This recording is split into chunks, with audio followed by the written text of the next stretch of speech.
Right, TikTok to 26th October. That day is coming, but with new laws and new amendments. This is Afro Politico.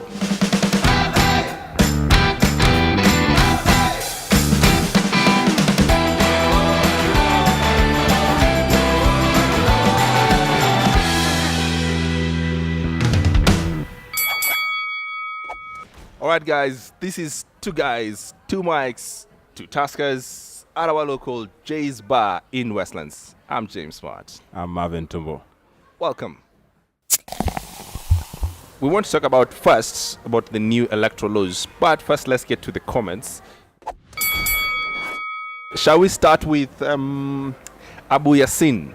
Abu Yassin, who just said that Marvin could just not help himself. He just couldn't. Why can you not help yourself, Marvin? Can you answer to the questions and the charges laid? You know, the mistake that people make is that assuming we are here because we can discuss politics honestly. And honestly doesn't mean I have to hide who I support.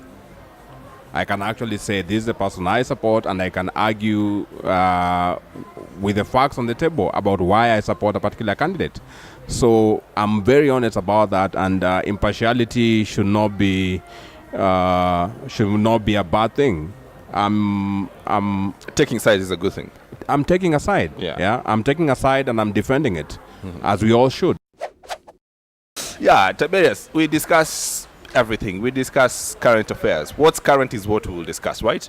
We will talk about if Jubilee is doing something, NASA is doing something. We'll discuss it from various points of view, two different or three even different points of views. We'll discuss it because it's current affairs. And the whole point is we want to help each other have better conversations. Exactly. That's why we're discussing them. All right? We go where the conversations take us. Absolutely. So whatever it is, the big thing, that's where we will be. And thank you very much. We are looking at the comments. We want to respond to every comment, whatever you have. Just ask us. We're here to talk to you. First point, first story. Jubilee Party with majority in Parliament, both in Parliament, there's the National Assembly and the Senate. That's what I mean.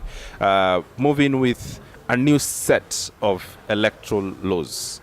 One key thing that they're asking for is change the mode of transmission of results from the electronic voter transmission to a manual system.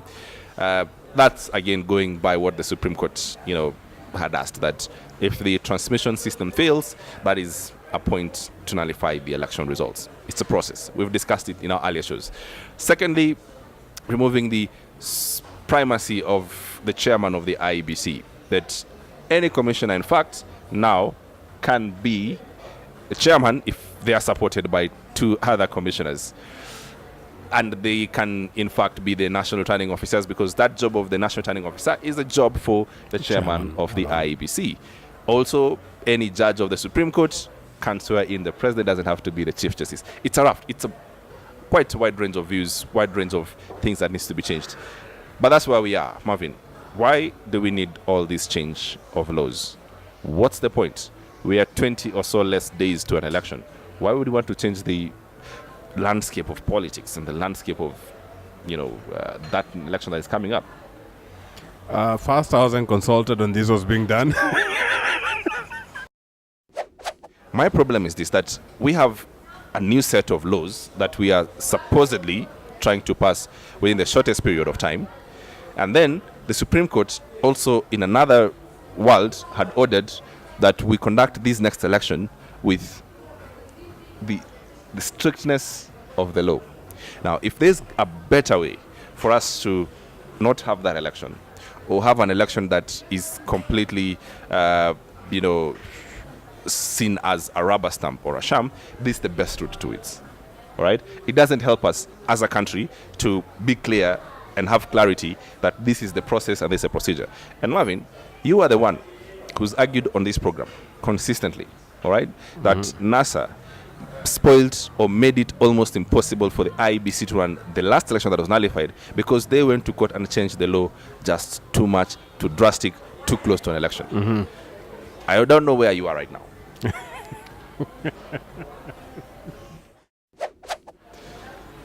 I think the laws and even the amendments, they are responding to issues that have been raised explicitly by NASA, almost to a T. Number one, the issue of transmission. Yeah, transmission, I think, has been a perennial problem that has befallen, I think, all the IBCs we've had, not IBCs, but all the electoral bodies that we've had. Now, in terms of enshrining that in law, I think it's important that we say what we mean. We don't leave room for interpretation, which is what happened in this case. And you find when you don't define these things as such, people start playing games. We didn't understand, we didn't get it, too many changes and whatnot. If it's defined as simple as possible, I think all of these issues that have been raised it's just responding to arising issues that are being raised by NASA precisely to try and move the electoral debt. Now, just to be clear, Marvin, first, as you make your point. Yes. We're not even making the electronic transmission system better by introducing the law. We are saying that is something that we don't want. We want the manual transmission of results. All right? That is just moving too far away, actually changing the universe of the discussion that we're having. Okay, that is one. So if it was about the mode of transmission and the processes and whatnot, that would, in my view, would be a healthy conversation to have, because it's a difference of opinion on what should happen while transmitting of results.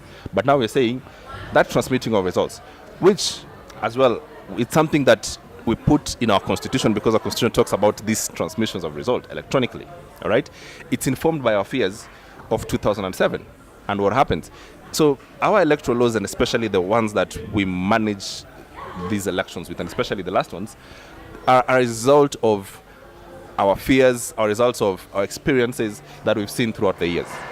So almost obliterating that and come up with these new sets of laws that just, by any stretch of imagination, is just changing the complete universe of what we're discussing, it's, in my view, digressing.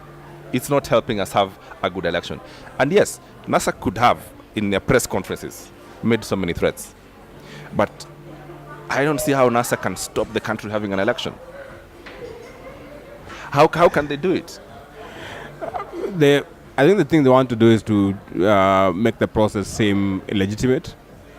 That's a political problem. It is a political problem, and which can have repercussions beyond politics. I think that's the worry. Number two, you have a situation where a lot of what they are asking, for instance, the removal of the IBC chairman, removing that presents us with a problem that we are not ready to deal with, in your own argument. And that is being preempted by the suggested laws. It's being preempted. Having said that, I'll be the first one to admit I don't like the origins, rather the situations that have inspired these electoral changes. Yeah, because the problem that we present ourselves in is this, that this new set of laws, over and above just giving IBC sort of different instructions from what the Supreme Court had ordered, it provides for us to have another political contestation. It's another point for us to discuss again. Over and above us discussing, for instance, removing IBC officials or whatnot. These are conversations that we can have within our laws, all right? Mm-hmm. There are processes of removing IBC officials. And the last time we saw going to the streets after, is it a month or 2 months, at the end of the day, Parliament had to agree, come up with some sort of agreement on how these commissioners can exit, have a framework.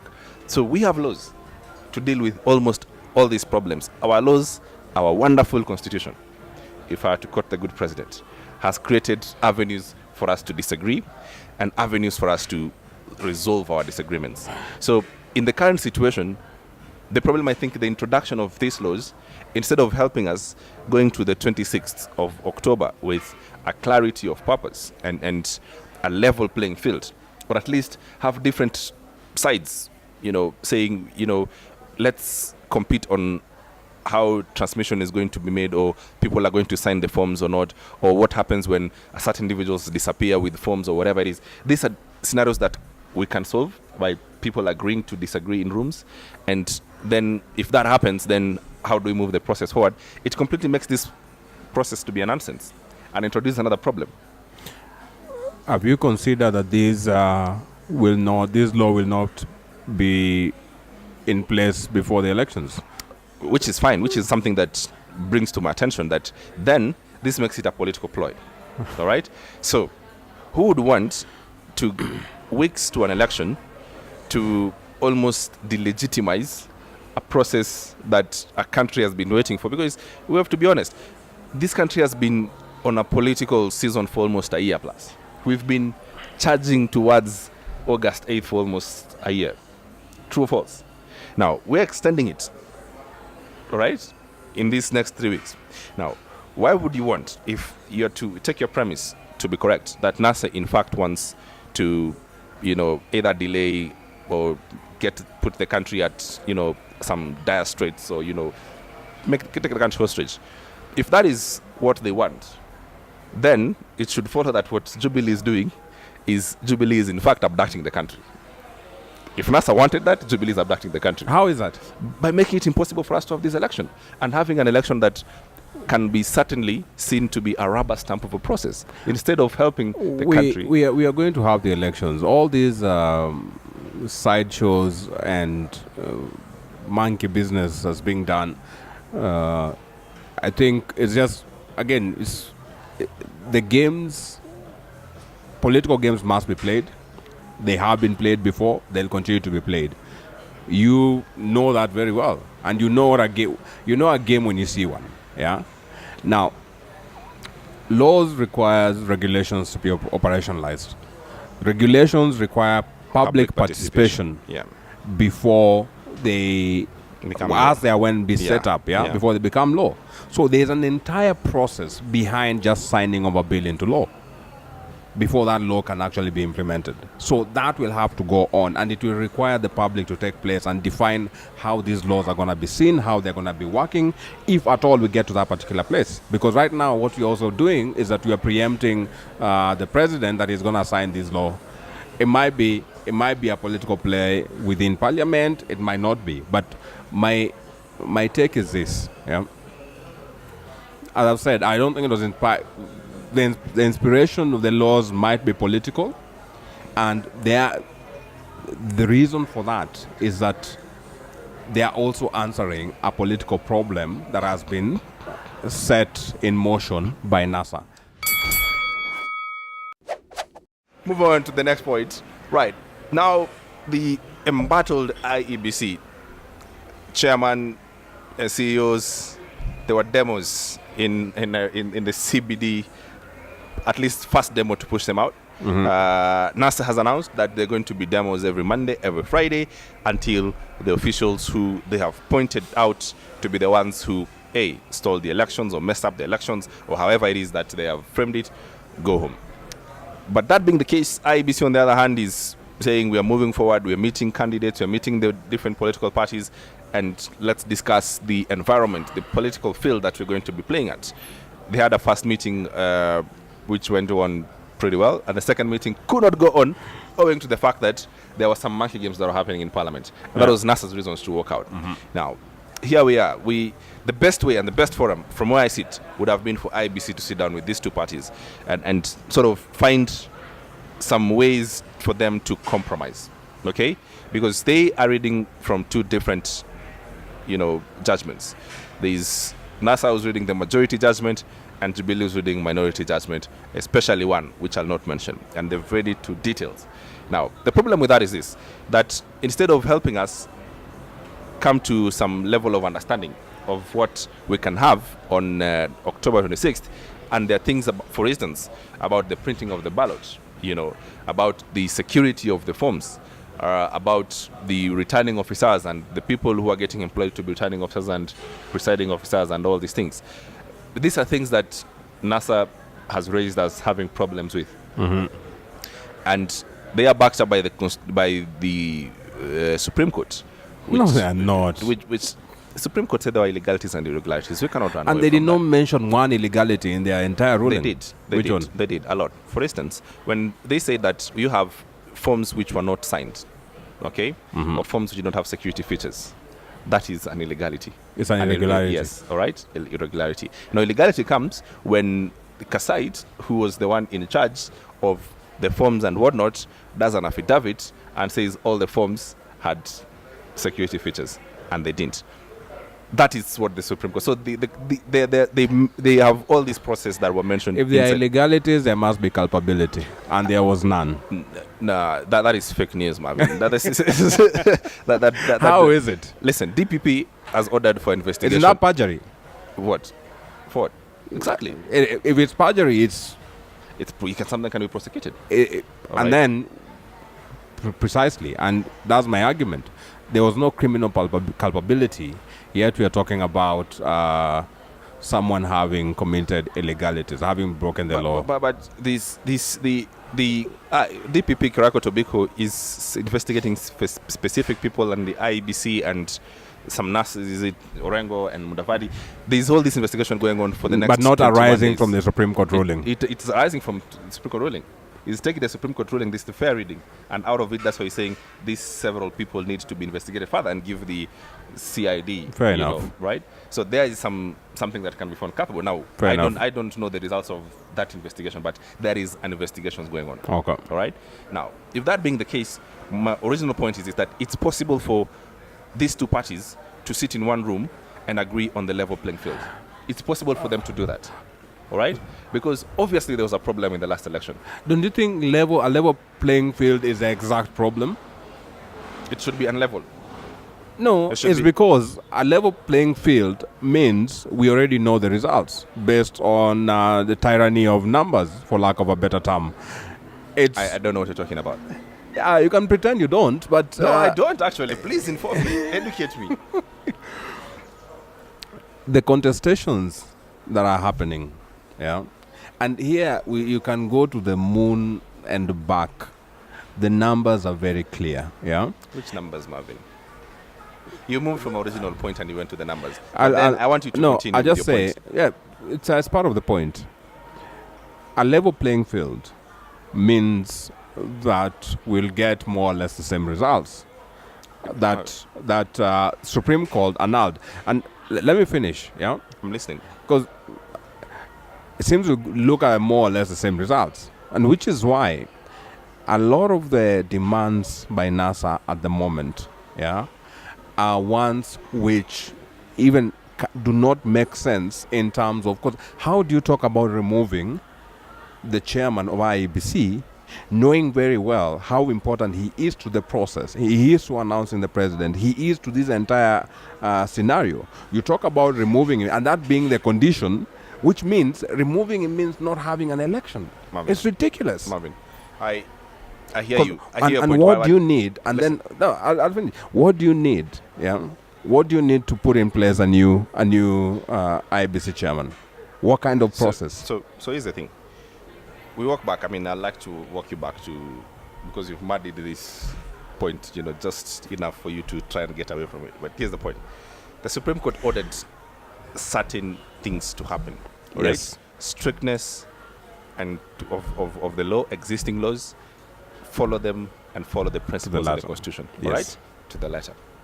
That is not rocket science. Mm-hmm. I don't have to walk to the moon and back for me to figure out what that means. We agree. All right?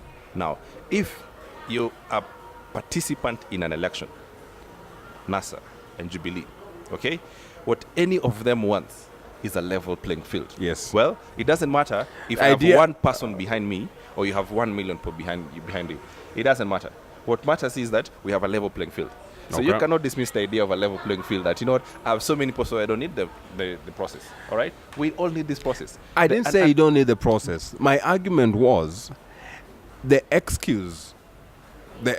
What NASA considers a level playing field is absolutely ridiculous in that it's not doable within the time frame. The Supreme Court mentioned explicitly that we need this to happen, to be conducted by the IEBC, to be conducted within this particular time frame with strict adherence, to the laws. Now, that can happen because the laws are there. They are already set out, What NASA is demanding for is falls outside the ruling by the Supreme Court. I don't know. I mean, you have to give me an example of what they want that is outside of the law. Chairman to go. I mean, it's the chairman can go, and then go. Yeah. And then how does he come back?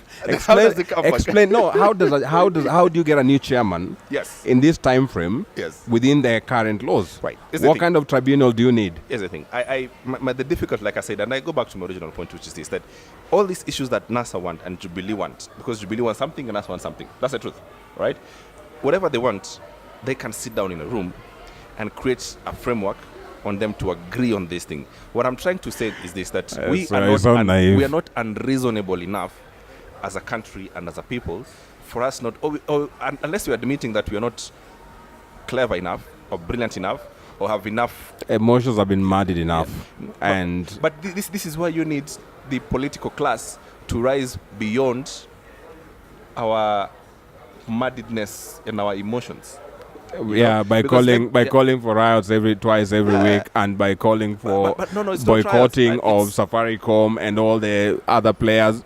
Surely, I don't agree with many of those things. But if you're going to have, a public demonstration or whatever it is, it's something in our constitution and it's allowed. You can have it. You know, we can decide to have it and have it not. Yeah. So the demonization of that happening is part of the problem. Okay, I think that this country is fairly liberal. I think that we can have people to express their rights or their views as and when they want, and we can have people in business continue doing what they're doing, and we can have other process going on. That's what I mean. Okay. So let's not demonize all that process. If it's in the law, it is fine. No, I'm just saying the spirit of it does not speak to the compromise you're asking for. No, I mean the same way I'm saying. So if NASA says, well, we're going to have demonstrations every single day until our issues are agreed to, that is brinkmanship and it will never happen. The same way what Jubilee is doing. It's like, you know what, we're not going to budge on anything, and in fact we're going to pass a new set of laws until we win. Another brinkmanship. So none of them is being reasonable. This week again, Mbakasi East MP Babu Owino, oh God, arrested for saying some things that were unpalatable to some quarters. Spent 2 days in cells, police cells, charged 500,000 for it. Just before he left, rearrested, spent another night in prison, charged 200,000. But that sits in this space where the bigger problem for that is this: that whatever Babu Owino said, and which I think the whole country has seen, and somehow it's been forwarded into your WhatsApp or whatever, because all of a sudden it raised attention to what he said, was just bad manners in many respects. All right? It was an insult. It was someone who said something that was grown-ups should not be saying, and especially in public. All right? That's my view. Okay. However, I think it's a problem for us to, all the time, Babu Owino, Moses Kuria says something that is totally unpalatable, is an insult, and that sort of thing, for our response to be to ban them and arrest them. All right? I have a problem with that. All right? I think that this country would grow enough and will grow enough for us giving us an idea of openness and allowing these crazy people to say whatever they want to say in whatever confines, and have other, because we have 300 plus members of parliament. I don't understand how all of them are not brilliant. They can't say better things and good things, or they're not eloquent and coherent enough for them to say other things that the people can follow. I don't understand it. So we are stuck with Babu and Moses Kuria. I think we pay them too much attention, number one. But also I think legally you have a situation where a line has to be drawn somewhere. It's and it's up to the courts to determine where that line is. And which is why I think the police, the NCIC feel that they have to respond in one way or the other to be able to show that we're a country of laws, where from at what point does free speech end? And what starts? Pardon? When free speech ends, then what starts? No, which is why I'm saying, at what point does free speech intrude? Yeah, intrude on your own rights or someone else's rights. I think it's just a result of poor upbringing. So we have individuals who have been brought up, but they don't understand the dynamics of living in a society, of disagreeing with respect, all right? And speaking your mind and saying the things that you're saying, however difficult, however hard, with a bit of respect, okay? That I think is the product of these people that we have. But also I think that our laws are expressive enough, all right? I'm comfortable with the laws the way they are today, because another thing that I'm seeing how it's happening a lot in our country is there's this idea of hate speech, and then there's the speech that we hate, all right? So if I don't like what Marvin has said, all of a sudden I'm tagging it as hate speech, okay? And then we've sort of put that into these silos where if it's Jubilee, someone has said something on Jubilee, all the NASA people are crying foul, all right? That we're allowing Moses Kuria to being around and saying all these things, without being charged or whatever it is. Now, when Babu Owino says something to Jubilee crowd, it's like, look, how can this guy say that? How can he say something like that against someone? And we can't. So is your problem with the people? My problem is that we as a country, one, need to, because I'll quote the former CJ, when he says that we're more of a liberal country, as opposed to what we think we're a conservative nation. We're not. We are very liberal, all right? And we can allow people to say whatever they want to say, but I want to say that the Babu Owinos and the Moses Kurias are a minority in our country, yeah. All right? I think they are an outlier. So we should not make laws so that we to just restrict these two people or their likes. Who's making laws? All right? Because that's where we are going. We say we're banning things, arrest them, put them in prison, because whatever they've said has never been said in this world before. In fact, they've come up with being arrested only for the process. It's part of the process. It's part of the judicial process. Yeah, you are arraigned in court. You make your case. I make my case. We determine. The judge determines, the magistrate determines whether you have broken the law. They've always been people who said crazy things. Okay, Babu and Moses Kuria are not the first ones, yeah? But the also Kika Kimanis or Olenti Mama when he was telling people, lies, like an envelope. People were saying all those things. The times have changed. The laws have changed. We have a new constitution which has created frameworks. It is true. But that's what I'm saying. Yes. The Kika Kimanis, the Timamas and the people who are saying all these random crazy things in political rallies then were more of outliers in politics, and we treated them as such, all right? That whatever they said had no chance. They won offices until they died. They did, but they were outliers, all right? They were outliers. They were not the president of this republic. Never had a chance. Yep. These individuals are pretty much the same. The problem that we're doing is we are saying that whatever these guys are saying and whatever they're doing that belongs so much to central in what our politics and our country is, that we need to stop them and block them. And in fact, the problem is we'll block all of us from having honest discussion about this country. This country you should have a right to abuse someone. I hear you on that. I hear you on that. Yeah, so I really don't think that we need to be this very sensitive and very salty about all these things. What we should be doing, we should have many people of better ideas and good ideas on the other side who I want to believe are more in politics, to start flooding the public market and the public opinion market with all these good ideas and their good conversations that about this country and where this country needs to go. Unfortunately, that's not happening. No, to an extent it is, and actually to a large extent, because there are a number of people, I think, across the board who castigated the MP for saying what he did, and Moses Kuria for that matter, whenever he makes similar remarks. That does happen. The issue, I'd say, is even us as consumers of such content across the board, we have a tendency to like or support. If they belong on the political views that you belong to, you're like, that's a very good thing, and retweet and send it up as a Facebook. That's exactly. And whatnot. And that's precisely my problem. When I was asking you, is your problem with the people, is because these things have an audience. When these things are being said, the crowd that is hearing them is cheering most of the time. Yeah. So even as you argue that we are a liberal society, it's also the political space, and which is why I think you have an arbiter in terms of a magistrate or a judge who can say at what point has this moved from speech that I hate to hate speech. All right? Here's the thing, that Germany and France, what they managed to do is they've managed to have institutions like NCIC or something that people who understand what social media does. And if you have put content that is outside the community's regulations and guidelines, they ban that account. They pull the content down. That is what they do. You get? That is how in this normal country, people should do. In this country. That the comments that Moses Kuria when you talk about censorship. No, it's about censorship. It's about if that comment, we've agreed that comment is abusive and it's... Who's we? we all of us have agreed. No.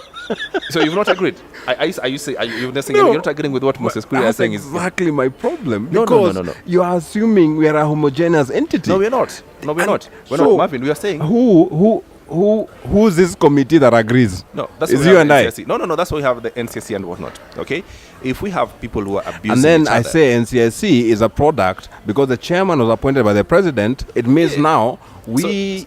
So if you're only going to ban, NASA's people from Facebook and Twitter, that's the argument. That's the argument. That's the argument that's gonna appear every day. No. Now you have to deal with political issues. At the end of the day, consider even the people who are you're talking about in France and in Germany. France would have gone far right if Le Pen had won. Yeah. Now, with her, consider that for the first time in the history of France, you had one of the two candidates being properly far right. Yeah. The last two on the ballot, you had a far right candidate and you had a moderate. Yeah. In Germany right now, in the last elections, you have the third candidate being a far-right candidate. Yeah? So it means, even as a people, there's a certain shift that is happening, and this is across all Europe. You don't want to talk about Netherlands. You don't want to talk about UK and Farage. Yeah? US, it's something else. So this is something that's already happening, and it doesn't mean because you're having such politicians getting such number of votes, there is something they are saying, and there's a certain hate inherent in their speeches. Yeah, and that's why they're becoming so popular, because they become embodiments of this hate that people are experiencing. So for me, I'm not too sure that banning something on social media by France and Germany has necessarily worked to subdue or kill the hate that's going on. No, I don't think they wanted to kill the hate and the subdue. What they're doing is they're having... You see, when the public can decide whatever they want, all right? We can all decide we want a hateful, a bigoted idiot to lead the country. Mm-hmm. As long as all of us have decided that's what we want, there's no problem, all right? It is the right of people to be led by whatever they want. That is fine. And that is trusted, that is given. Because there is no one person who thinks they can moderate over everyone else on how the country wants to go. Yeah. All right? So I don't think they're doing that. What they're doing is create this environment on their social networks, all right, that says that if we agree and the social networks have a communal guideline, okay, that this thing that has been said, it is hateful and it is something that can cause tensions or whatever it is, and it's been reported, we will kick it out of social media, all right? That way, it gives the public a good chance to deal with less of these people who want to incite, because we have to get at the level of which hate speech turns to incitement. All right? Yes. When it turns to incitement, it becomes problematic. The law kicks in. All right? But if it's someone who's, wants to spread hate, like you, on Afro Politico. Come on. Right? What we put you on a table and say, Marvin, we can discuss it and we can outgun you and outconvince you. All right? And slowly drain the hate out of you. You're hopeless. I can't. You have to... What? You have to stop. And here, again, we'll do the fact checks, because you've just gone on a tour that no one trusts.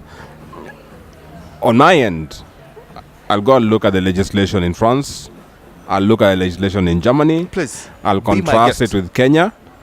And I'll hang you out to dry in the next show. Be my guest. I mean, he needs almost 7 days to go and look. I mean, I did my prep. I've done my homework. He's not done it. And that's it. Wait. Bure. All right. Here is to the us in Tusker.